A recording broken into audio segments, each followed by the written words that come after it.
आज की कहानी है भगवान नर नारायण की कथा। भगवान विष्णु ने धर्म की पत्नी रुचि के माध्यम से नर और नारायण नाम के दो ऋषियों के रूप में अवतार लिया। वे जन्म से तपोमूर्ति थे, अतः जन्म लेते ही बद्री वन में तपस्या करने के लिए चले गए। उनकी तपस्या से ही संसार में सुख और शांति का विस्तार होता है। बहुत से ऋषि मुनियों ने उनसे उपदेश ग्रहण करके अपने जीवन को धन्य बनाया। आज भी भगवान नर नारायण निरंतर तपस्या में रत रहते हैं। इन्होंने ही द्वापर में श्री कृष्ण और अर्जुन के रूप में अवतार लेकर पृथ्वी का भार हरण किया था। एक बार इनकी उग्र तपस्या को देखकर देवराज इंद्र ने सोचा कि ये तप के द्वारा मेरे इंद्रासन को लेना चाहते हैं। अतः उन्होंने इनकी तपस्या को भंग करने के लिए कामदेव, वसंत तथा अप्सराओं को भेजा। उन्होंने जाकर भगवान नर नारायण को अपनी नाना प्रकार की कलाओं के द्वारा तपस्या से च्युत करने का प्रयास किया, किंतु उनके ऊपर कामदेव तथा उसके सहयोगियों का कोई प्रभाव न पड़ा।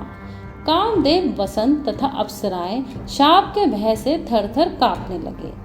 उनकी यह दशा देखकर भगवान नर नारायण ने कहा, तुम लोग तनिक भी मत डरो, हम प्रेम और प्रसन्नता से तुम लोगों का स्वागत करते हैं। भगवान नर नारायण की अभय देने वाली वाणी को सुनकर काम अपने सहयोगियों के साथ अत्यंत लज्जित हुआ। उसने उनकी स्तुति करते हुए कहा, प्रभु, आप निर्विकार परम तत्व हैं। बड़े बड़े आत्मज्ञानी पुरुष आपके चरण कमलों की सेवा के प्रभाव से काम विजयी हो जाते हैं। देवताओं का तो स्वभाव ही है कि जब कोई तपस्या करके ऊपर उठना चाहता है तब वे उसके तप में विघ्न उपस्थित करते हैं। काम पर विजय प्राप्त करके भी जिन्हें क्रोध आ जाता है उनकी तपस्या नष्ट हो जाती है। परंतु आप तो देवाधिदेव नारायण हैं, आपके सामने भला ये काम क्रोध आदि विकार कैसे फटक सकते हैं। हमारे ऊपर आप अपनी कृपा दृष्टि सदैव बनाए रखें, हमारी आपसे यही प्रार्थना है। कामदेव की स्तुति सुनकर भगवान नर नारायण परम प्रसन्न हुए और उन्होंने अपनी योग माया के द्वारा एक अद्भुत लीला दिखाई। सभी लोगों ने देखा कि साक्षात लक्ष्मी के समान सुंदर सुंदर नारियां नर नारायण की सेवा कर रही हैं। नर नारायण ने कहा, तुम इन स्त्रियों में से किसी एक को मांगकर स्वर्ग में ले जा सकते हो, वह स्वर्ग के लिए भूषण स्वरूप होंगी। उनकी आज्ञा मानकर कामदेव ने अप्सराओं में सर्वश्रेष्ठ अप्सरा उर्वशी को लेकर स्वर्ग के लिए प्रस्थान किया।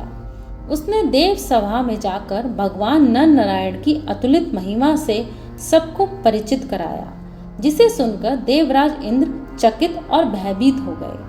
उन्हें भगवान नर नारायण के प्रति अपनी दुर्भावना और दुष्कृति पर विशेष पश्चाताप हुआ।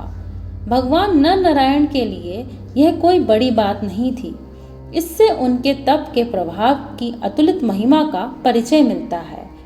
उन्होंने अपने चरित्र के द्वारा काम पर विजय प्राप्त करके क्रोध के अधीन होने वाले और क्रोध पर विजय प्राप्त करके अभिमान से फूल जाने वाले तपस्वी महात्माओं के कल्याण के लिए अनुपम आदर्श स्थापित किया।